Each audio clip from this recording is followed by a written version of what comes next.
we are live. Assalamu alaikum, Navid. Walaikum assalam, my brother. How are you doing? I'm good, bro. How are you? It's a blessing to be here. I feel great.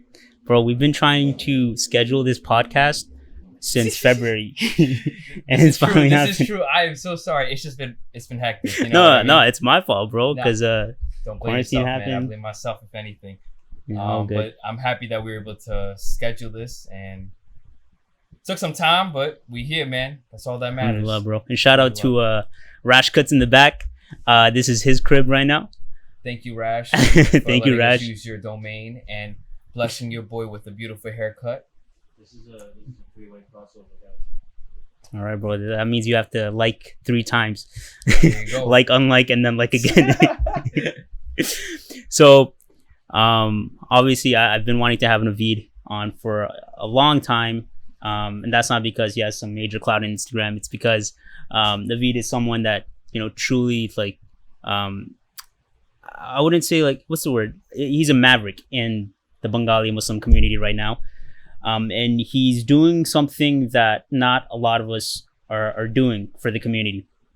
And that's making sure that we're all kind of healthy and fit and, not out of whack because of quarantine diet habits, right? Understanding that there's more to health than just aesthetics. Exactly.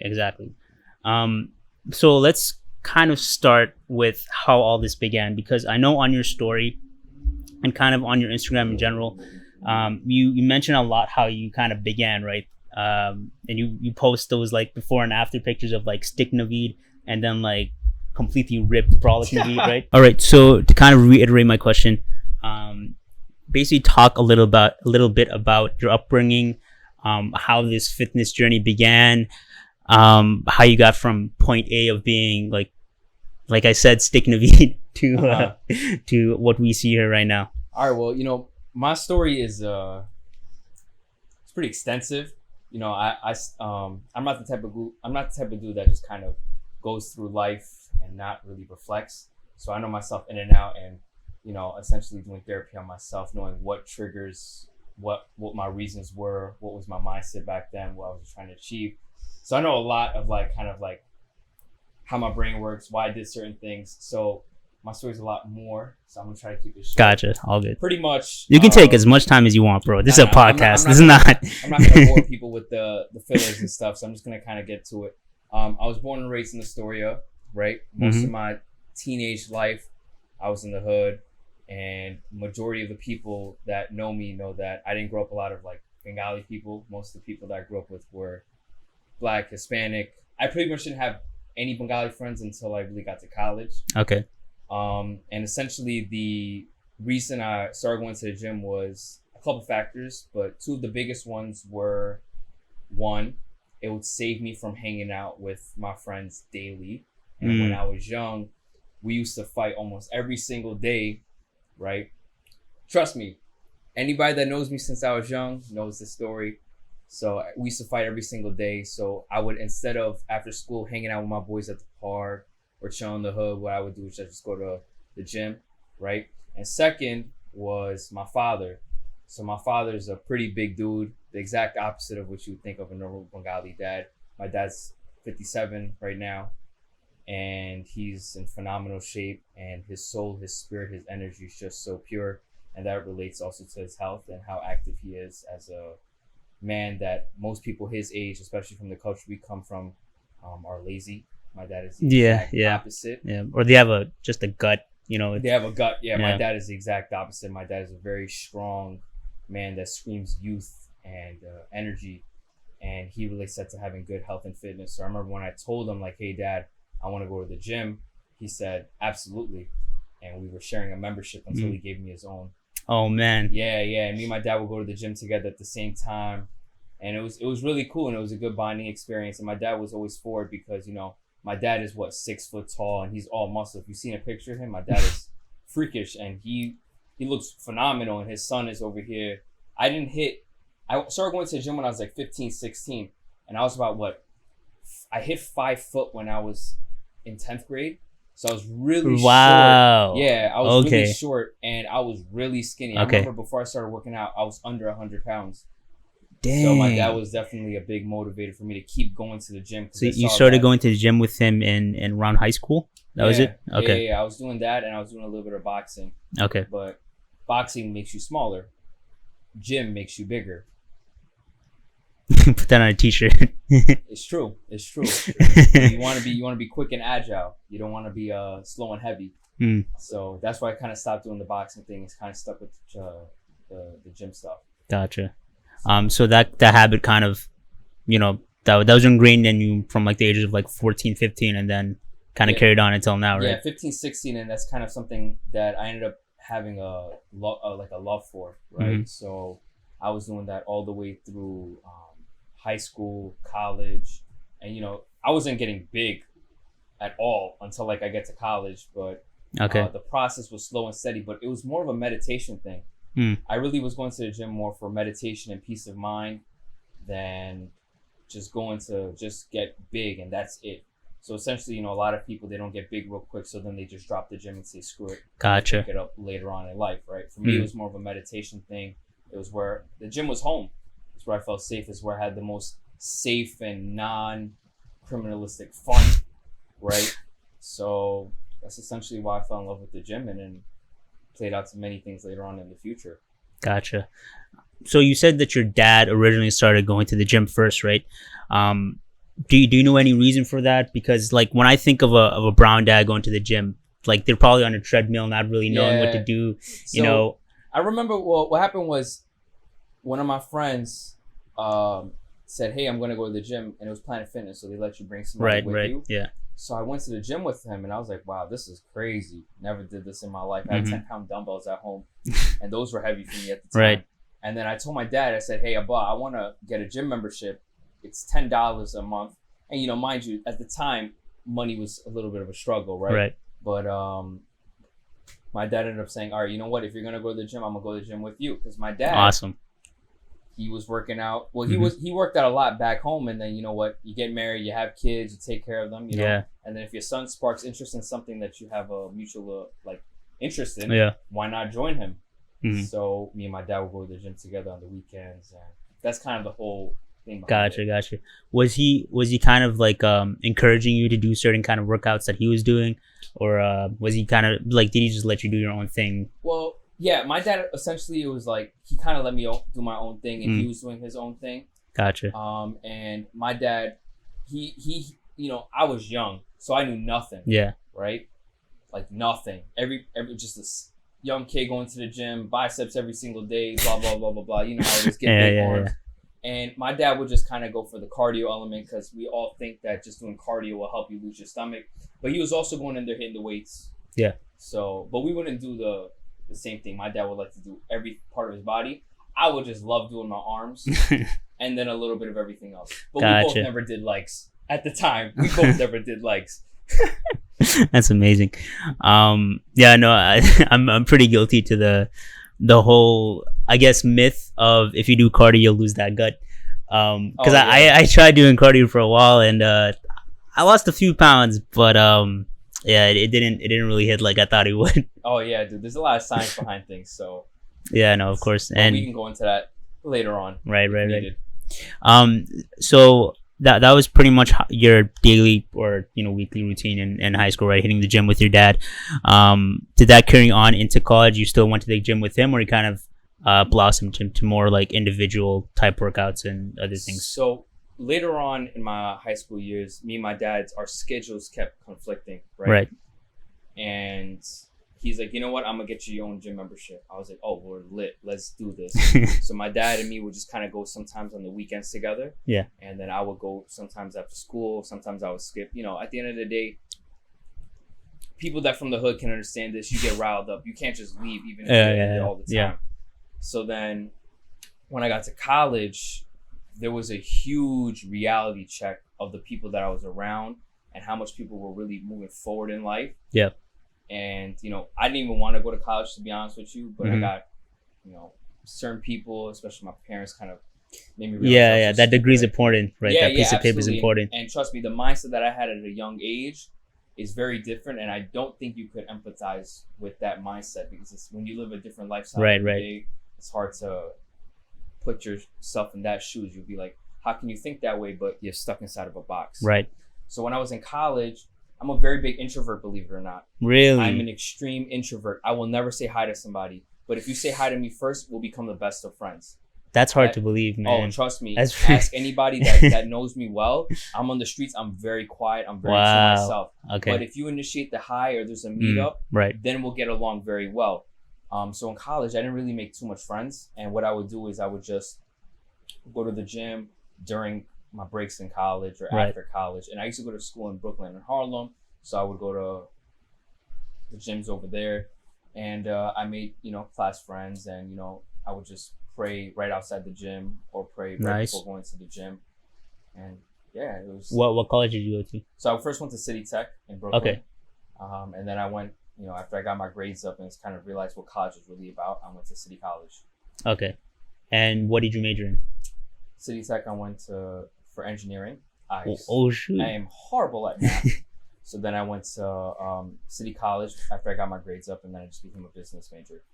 Gotcha. Okay. So I'm guessing that helped you a lot more because you have your own small business right now, right? You know what it is? I'll be honest with you. College did not help me whatsoever, except my last year of college where I met a certain professor who would kind of be my therapist and the man that really installs confidence in your true talents in life. Gotcha. And he kind of gave me that idea of, wow, there's more to me than just being X, Y, and Z that I was doing at the time. And that by itself made college all worth it. Okay. So in college, did you have any idea that you were going to turn into a trainer? Absolutely not. Absolutely not. No way. I was just going to the gym, as I said, just for fun. My boys in Brooklyn, we would go to the gym. But when I went to college, I was a big part of the MSO. And then they called me the MSO trainer. The Muslim Student Organization? Yeah. Right. So all the Muslim brothers come to me. And mind you, at the time, it was just straight working out, getting big. Right. No science, no understanding. And I mean that very seriously because I've learned throughout the years what training is really about. And that's all it was. Just training the brothers, training myself. And essentially, if you want me to go into kind of like how I became a trainer at first. Gotcha. What happened was I was graduating my last semester of college. And in the third week before graduation, a girl comes up to me and says, "Hey, I see you talking to your friends about training. I was talking to one of my brothers about how to lose weight through supplementation. So you really knew I didn't know what I was talking about." So she said, "How would you like to be a trainer at Equinox?" Mind you, at the time, I already had a job lined up right after graduation to work in the office under Mayor de Blasio. Right? Nice. Hate it or love it, it's a job. Okay, right. Yeah. And I was like, you know what? I did some pros and cons, and I was really like, I made a sheet, like pros and cons. Yeah. And I said, you know what? That job can wait for me. I have connections. Let me pursue my dream and see. Let's see where this goes. Okay. And that's how I became a trainer.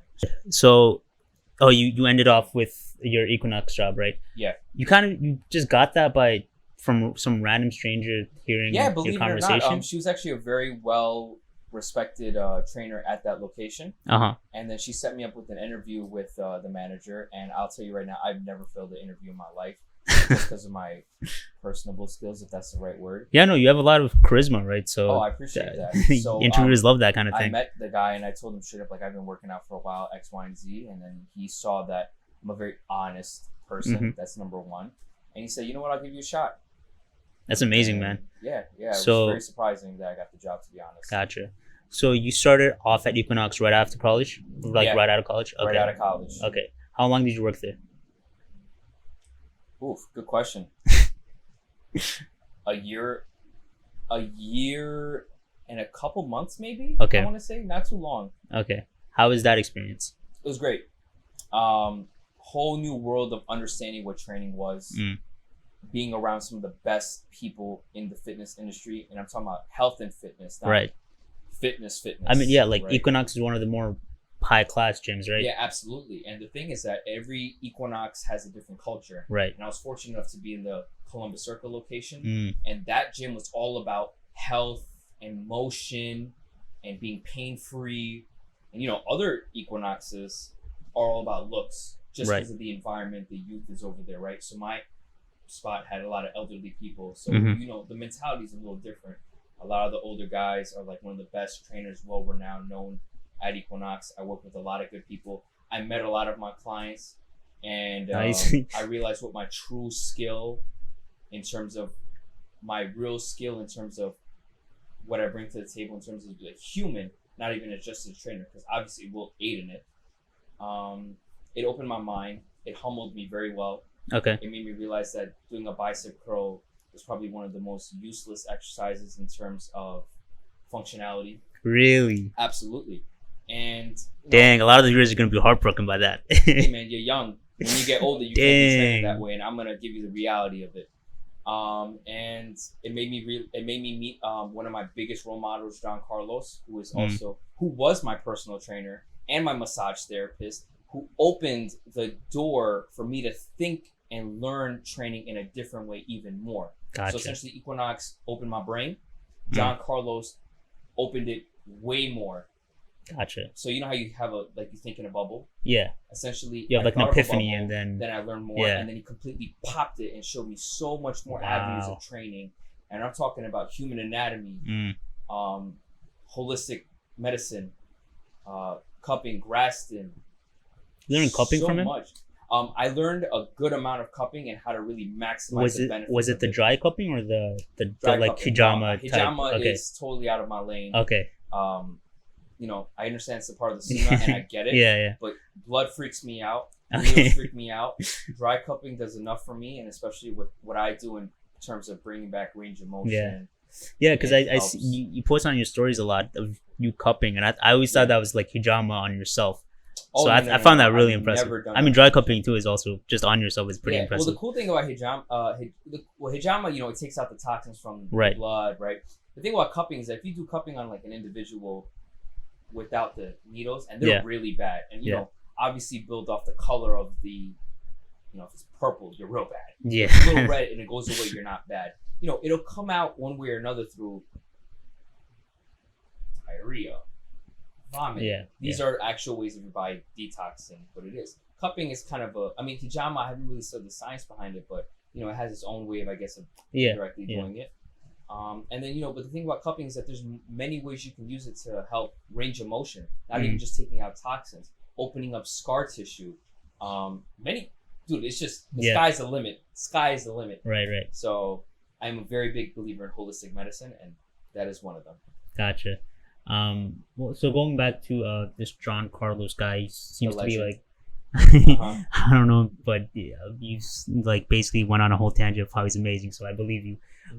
So he seems like he was like a great mentor and influence in your life. Absolutely. At that time, were there any others, or you know, a lot of my peers at the time were very big role models, and as I learned more, I started cutting out a lot of the role models that I had previously thought were role models for me when I was younger, like these bodybuilders. Dude, it's like I had a crazy shift of mindset, right? I had a lot of my colleagues at the time were good role models, but John Carlos was exactly what I wanted to be like as a personal trainer. Gotcha. When I would train with him, I literally would pay him for sessions just so I could learn off my own body, because I was really messed up. Like from your perspective, you might say, wow, he's in good shape. I was a real damaged, broken man underneath all that swell of muscles. Right. And he would really humble me and take his time and really make me realize, wow, I was doing everything wrong.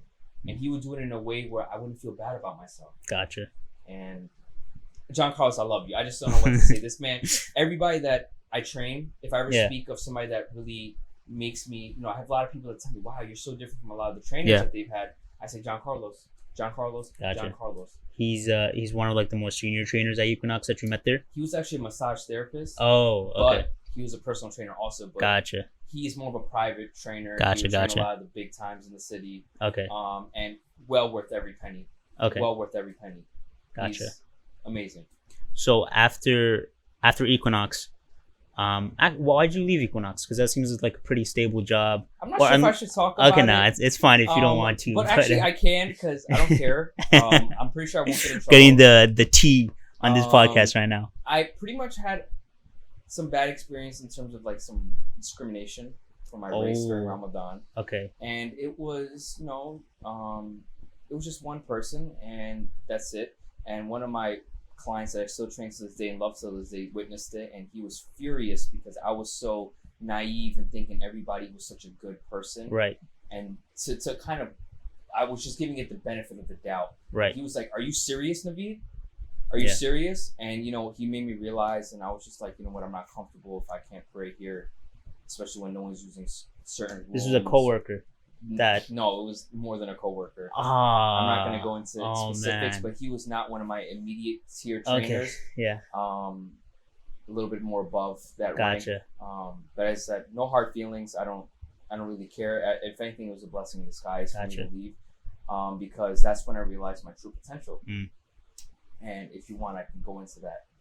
Go into it. Like, talk about what happened was when I decided that I was gonna leave, Mm-hmm. I sent an email out with all of the clients that I was training, about 20 to 30 at the time. Right. And I had an email to send out to every person I thought would be a good fit for that person, because I thought I was going to actually quit personal training, believe it or not. Right. That was the last straw. I was like, you know what? I get this career. It's great, but I don't think I'm going to make a future in it. When I quit, Shaquille, when I quit, every single one of my clients refused to train with somebody else. Every single one of the 20 Every or 30. single one of them. That's incredible. And they thought that I told them to train with me privately, That's incredible. but they wanted to not train with anybody because I could not be replaced. Wow. Certain clients ended up moving on Wow. because I had persuaded them. Right. But they were all so attached to me, and not through training. It was me being an individual that genuinely cared for them. And I realized, That's crazy. most of my clients had times where we just did not work out and we just talked about life. And that is something that's rare. Right. You know what I mean? Yeah. And training is cool and all, but connecting with humans, genuinely caring for your people, you can't teach that. Yeah. And that's when I realized, you know what? I guess that's the personal trainer. Right? Yeah, for real, man. And that's not just tailored training, you know what I mean? Right. But that's when I realized, I was like, yo, dude, like, if every single one of my clients are like bummed out that I'm leaving, I could probably this is a big confidence booster. Yeah. Like, I'm just thinking I'm just a trainer and everybody got it like this. No, they don't. No, they don't. And every single client that I've ever trained in my life will tell you that I was different. And that's a big thing to say. And, they're the reason that I ultimately ended up staying in this field. Wow, man. I mean, just the fact that not all of them, it wasn't even like half of them or most of them. Every it was single every one. single one. That's wow. Yeah. It's every client kind of just said, "Screw Equinox. I'm Navid for life," right? Essentially, they didn't say screw Equinox. That is their gym at the end of the day, but they were more like, you know what, I personal training is cool and all, but I'd rather just stick with you. Gotcha. And, some of them I had to tell them, like, listen, you got sessions in your account. I got somebody for you. Yeah. And the thing is that management did not believe that management's intentions thought that I was trying to steal the clients. Right. But in reality, I already had, I quit training at that moment. Yeah. I already had an email sent out for everybody. Yeah. So, big slap to their face, because I was being honest and I never lie. Damn. So, This is a Shaded Youth exclusive. Do you ever publicize this? no. Amazing. I'll tell people, but at the end of the day, like, no one's really asked, and I Gotcha. appreciate you asking me. Yeah. But at the end of the day, the story's always going to be the same no matter how big I get, inshallah. Okay. And I'm going to tell people exactly what it is. Gotcha. And if I lied, this journey, I wouldn't have gotten this far if I kept lying. You know Gotcha. what I mean? Right. So, Yeah. It is what it is. Okay, so your ending at Equinox kind of seemed messy, but obviously with that little twist at the end seemed to open up a bright future ahead of you. When did you kind of think that, maybe I should get back into personal training and finally make that move? So I left Equinox, right? And I was like, you know what? I'm broke. I got no income. Equinox is a good job, and I was a good ranked trainer, but when you work for a commercial gym, they really take a lot of your income, right? You're charging $130 at a gym like that, and you're seeing $50 out of that 130, and you're busting your chops, building your clientele, coming in at 6 a.m. and leaving at 10 p.m. Right. You know what I mean? Like, it's disrespectful. But I get it. If you're covering the trainer's liability and stuff, but you're taking more than 50% of the cut. Yeah. Right? So essentially, it is what it is. I'm done with that. I did train a couple people in the meantime, like at Blink Fitness, low key, Mm-hmm. with the blessings of the trainers that were there and the management that was there, of course, because they could have kicked me out. Right. But they were fortunate to, they liked me a lot, which is great. And I was training a couple of my clients in the city, of course. Okay. And, I was making it enough where I could eat. Mm-hmm. I live with my parents, so I'm not paying any bills. God bless, right? Right. But, I had enough money where I was eating and, everything was good. And then I got a job at NavidFitness. I want to say maybe like 3 months after. Gotcha. Which LA Fitness? New Hyde Park. Okay, so not the one around Like Success. here. Okay. No, not around here in Ozone. Gotcha. The LA Fitness is actually the biggest LA Fitness in the country, believe it or not. Wow. Yeah. Okay. So I became a fitness director over there, and it was pretty cool. Gotcha. How long did you stay there? 3 months. What happened with that? Just like any other thing, I was doing good. And anybody could tell you I was doing good. I was hitting numbers. Yeah. There's a big disconnect from the community of the members that are there and the people that are personal trainers selling personal training. And I was the middleman. Everybody loved me. Everybody had good energy with me. I was a good soul. And I was probably, this is going to sound shady, but I was the only dude in there that knew anything about exercise other than my vice president. Yeah, and I don't care. Everybody over there did not know anything about training other than how to look good. Okay. Even though your fellow coworkers. Yeah, trainers. absolutely. And I could educate as much as I want. Yeah. But when you're talking to people that only care about looks in a gym like that, they don't care. Yeah. They don't care about mobility. They don't care about knee replacement people and how to rehab them. Yeah. But at the end of the day, I don't blame them because at the end of the day, you're a trainer getting paid $8 per session. Why would you care? Yeah. You know what I mean? Yeah. Why would you care? Yeah, that's rough. Yeah, exactly. And if you're in it for the money, good for you. Keep making your hustle. But if you're in it for changing people's lives like me, keep learning. Right. So I gotta say, and I left because that environment I was killing it.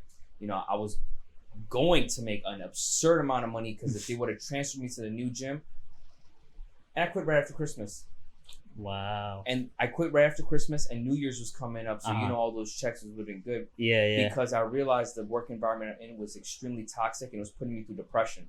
Wow. And I publicly announced it on Instagram, and I made a video on depression, on how sick a company is to lie to the people that were working there, to lie to the community members, locking in for a contract, false sell them.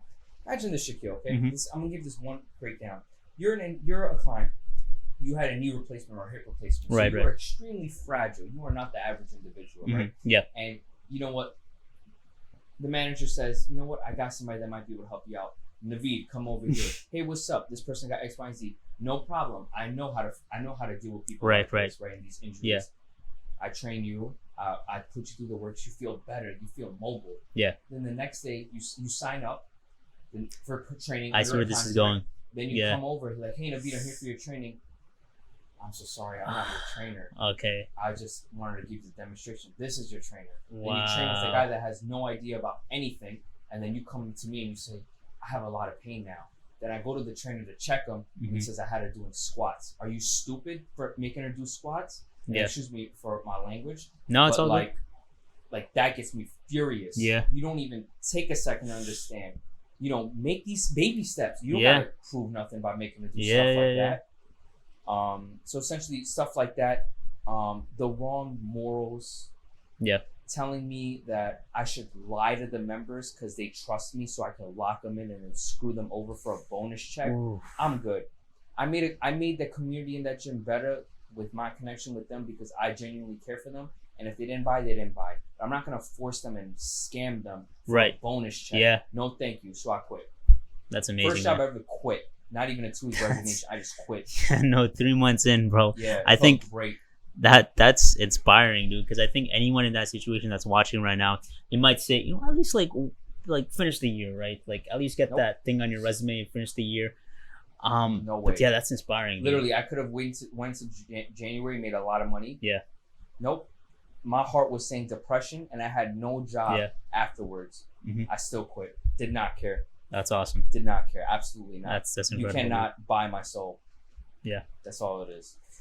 So what'd you do afterwards? Because that seems like kind of just left a lot behind. After that, I was hustling, and I met one of my boys hit me up and he said, "Yo, I got a gym that you can train your clients in. It's in a small apartment. Yeah. So I started doing that, and I started training people in there in that Blink Fitness that I was telling you about, right? Low key. And then I was having a good time, and then I got kicked out. Out of your boys' gym? I got kicked out of that apartment gym because I was not a resident. Okay. Which I'm okay with. I understand. Yeah. I was doing a little bit of fishy stuff. At the end of the day, I wasn't doing anything bad. Like, my intention wasn't bad. I thought I was okay to do it. And then when they actually pressed me and said, you can't be doing this, I never came back.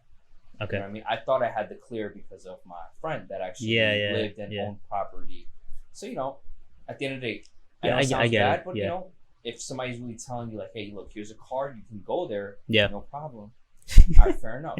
Right. So, at the end of the day, like, during that time frame, I was really stressed and I was really looking for a space to train people. Yeah. And then, behold, I found a space exactly where my dream, through Allah, right? No other way would this have been given. I found the perfect space, perfect location, perfect everything. It's quiet, it's discreet, everything. Had a little bit of a hiccup in the beginning of getting it, right? But it was in the perfect spot. Rent is still expensive, but it should be way more. But just because of all these other factors, it's not as bad as it should be. And that's where I'm right now. Where's the spot? I mean, you can literally give the exact address. I'm not gonna give the exact address only because I don't want to rent a bunch of random people. It's only by scheduling. Oh, okay, gotcha. Through my Instagram, you see me train a lot of youth people. I train a lot of old heads. I've seen that. You know what I mean? I do a lot of old stuff. Young guys are easy to train. Yeah. Older heads, they are harder because they lack one thing: youth and motivation. So where I train,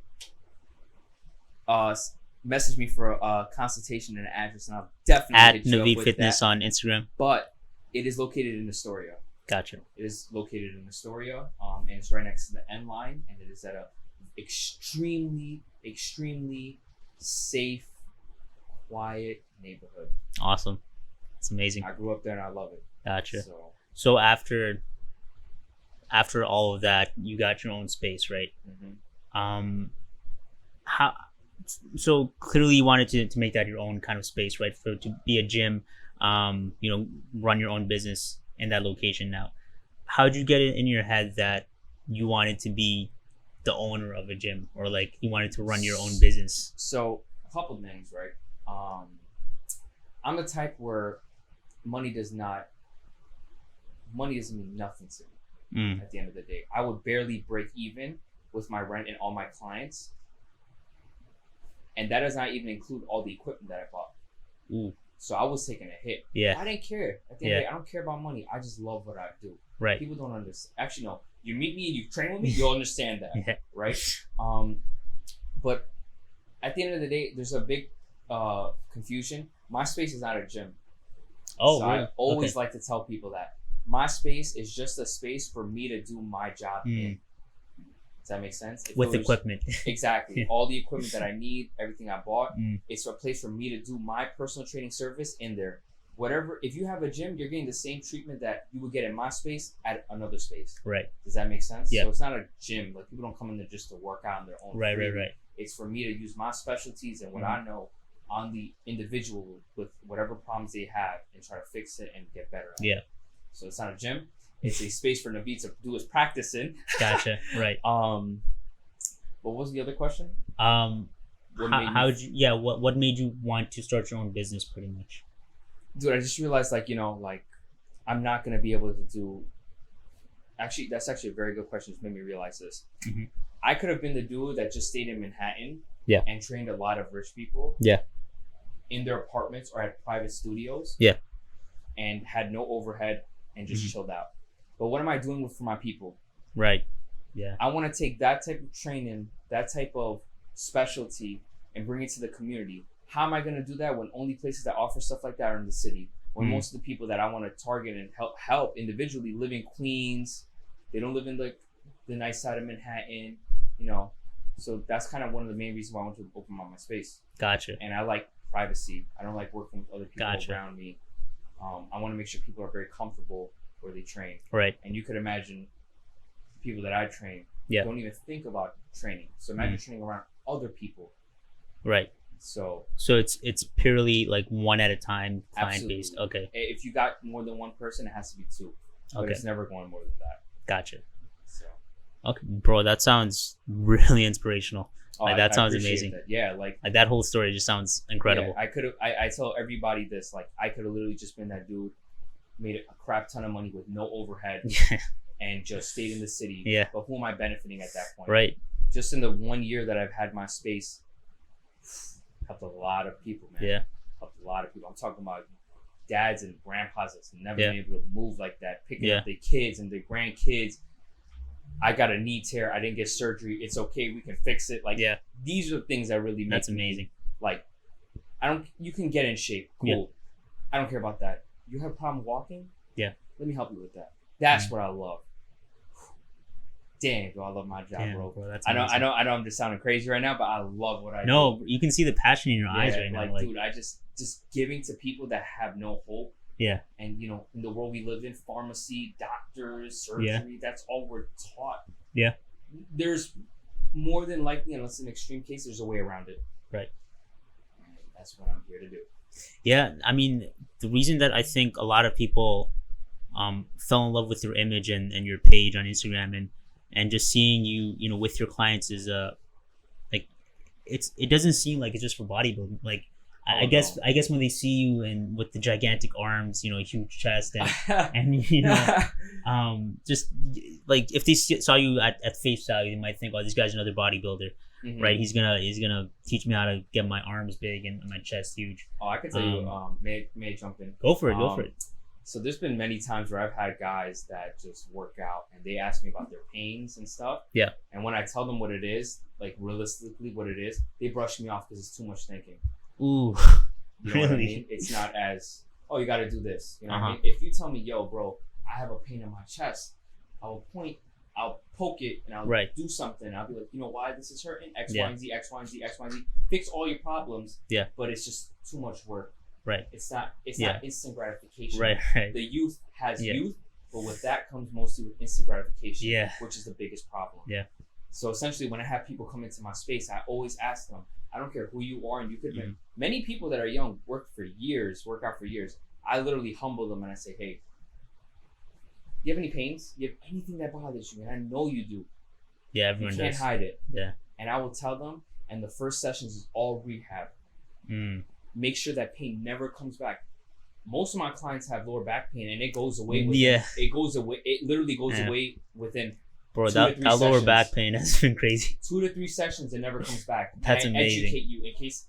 I like to educate my clients because in case if I die, Uh-huh. there's people out there that know what I taught them. Gotcha. You know what I mean? Yeah. You ever heard of WebMD? Yeah. You search up one problem and it gives you like Yeah, cancer. yeah. I tell clients all the time, message me. Don't look on the internet. Don't go on YouTube. Mm. YouTube doesn't teach you properly. YouTube doesn't do anything unless you're going to the right people, Right. which is rare because Yeah. they don't look good normally. Right. It's at least what good looks in the human eye and what society has Yeah. taught us to train with healthy and looking. Right. good is. Right. But yeah, So, a lot of stuff. could you give a quick tip on lower back pain? Because I kind of struggle with Oh, that. absolutely. But, So essentially, it depends on the individual. If you have lower back pain, are you having lower back pain because of an injury in the past? Are you having lower back pain because of life and you're sitting down all day? that's it. Okay, Yeah, so essentially you got to think of it like this. When you're sitting down all day, right? Mm-hmm. What is happening? What is losing circulation? Your glutes, Yeah, your your glutes, hamstrings, yeah. right? So when you have underdeveloped glutes, which most people do, Uh-huh. the lower back loses circulation, Right, starts right. to tense up. Yeah. So essentially it's very simple. You need to foam roll, let the blood circulate in the glutes, and not only let it circulate in the glutes, build some muscle into it so you have cushion when you Right. sit down and not just raw blood circulation Gotcha. being cut. That's one of it. There's many other factors. So foam roll like every Foam roll time. the glutes, Okay. all 3 parts of the glute, min, medius, maximus, all of Uh-huh. it. Then strengthen it with some abduction stuff. Open up the hips. Uh-huh. It's natural for us to have weak glutes and tight groins because as men, and this is not just applied for men, but genuinely does, Right. men have reproductive organs, and Right. we try to protect our reproductive organs by adducting, Yeah, closing up, yeah. right? But Yeah. essentially, that's cool and all, but that's causing a lot of problems later on down the line. Yeah. So you need to abduct, open up, even it out. Gotcha. As I said, this is general. This is not always, but it's a good thought process to start from. Yeah, no, I'm definitely gonna implement that. 'Cause, Oh, yo, please do. bro, editing these videos have gotten me like some serious back pain. Yeah, man. Thank you for that. Absolutely. Absolutely. I do want to get into a little bit about because you're not really shy in how you present yourself. You're very raw and authentic about every single part of you. And of course, obviously, with a lot of us, a huge part of you is your religion, right? Being a Muslim. Absolutely. There's a ton of photos of you like in a kufi, like at the gym training, or like praying like right by some gym equipment. There's a whole BuzzFeed video, right, where Ramadan and training, where you're just talking about your schedule during Ramadan and how you balance your fitness with your faith, right? Does that element of does Islam at all influence how you view fitness?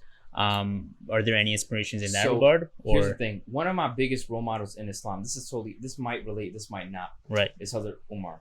Okay. Right, and we all know how that man was built. Yeah, that man is and I solid. plan, inshallah, naming my son Umar. Gotcha. Copyrighted. Right. So Right. It's like, Islam has played a huge role. Thing is that with me, it's a little different.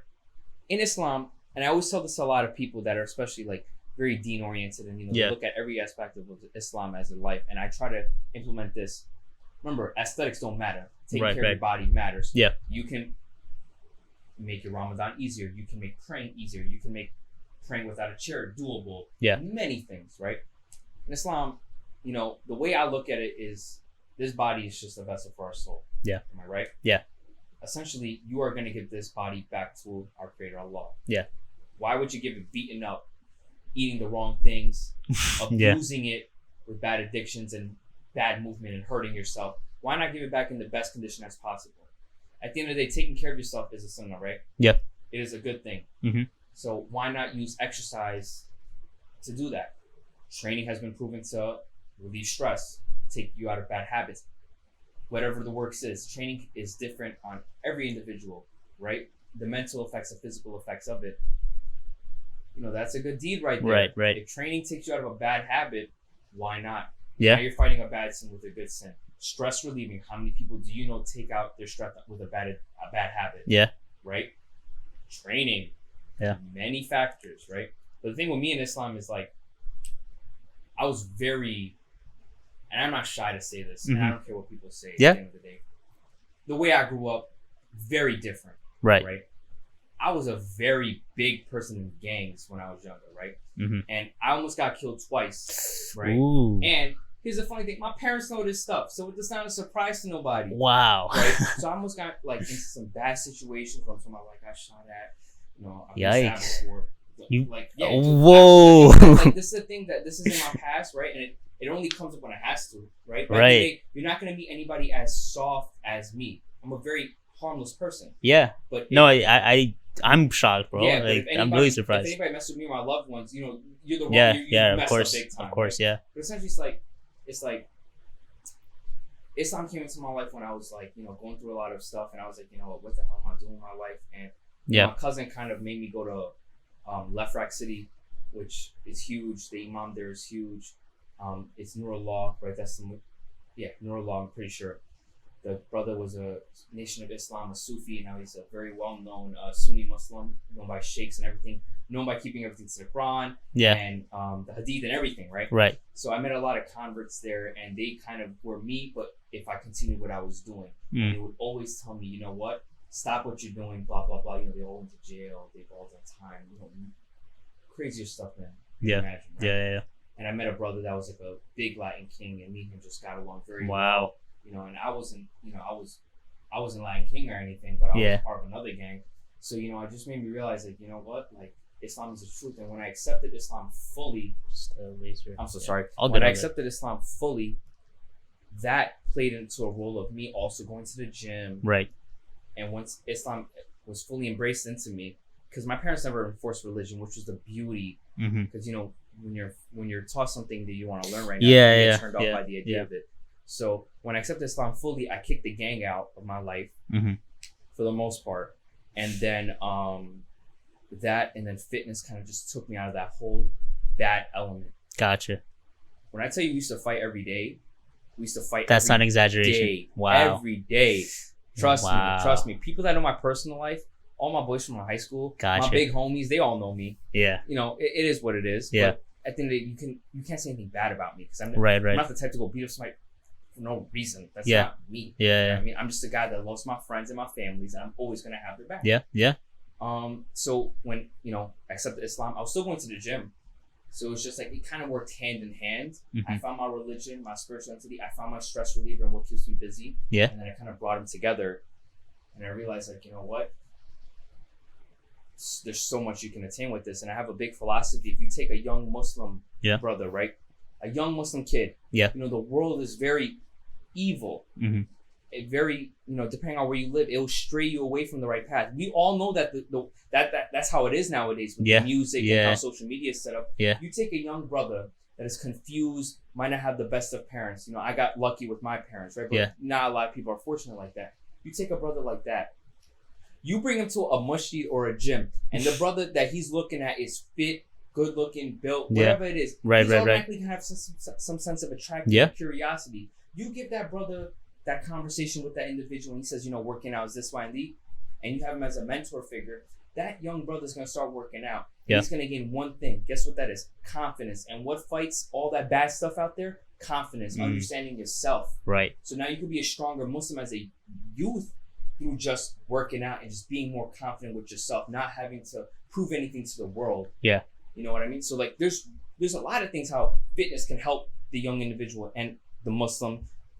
You need a strong leader, not just mentally, but also physically. Mm-hmm. So he can prolong his speeches, prolong everything, his message. Yeah. You don't want to have you switching over to the next guy because he's too tired. Right. You know what I mean? Yeah. And that's such a good role model for everybody. Yeah.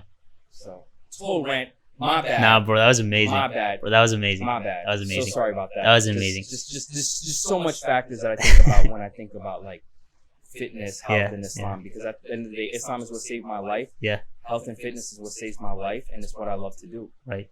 So, bro, that was amazing. Like that's a perfect way to end it off. Thank you so much, Navid, for being on this podcast. I am honored, my brother. Thank you for making the time. It is. Thank you for making the time, bro. I appreciate everybody. We're recording this close to 10 p.m. right now, guys. I appreciate everybody that followed along. I know I do talk a lot, but I'm a man that wants to share a story and wants to make everybody's life that I meet or come across better or impactful in a good way. Right. So, thank you so much. Rachel wants a second camera. Get in here. Yeah, bro. I don't even know if you're in the cut. All right, bro. Thank you guys for staying tuned every single episode. Hopefully, every single episode. I pray that we can all, implement Navid's advice of, utilizing Islam and utilizing health and fitness to truly better our lives on a daily basis. I pray that all of us can be confident Muslims, can be strong Muslims, internally and externally. And I pray that we can all, be in Jannah together, working out and, Ameen. Ameen. Ameen. And yeah, have a nice day, guys. Thank you so much.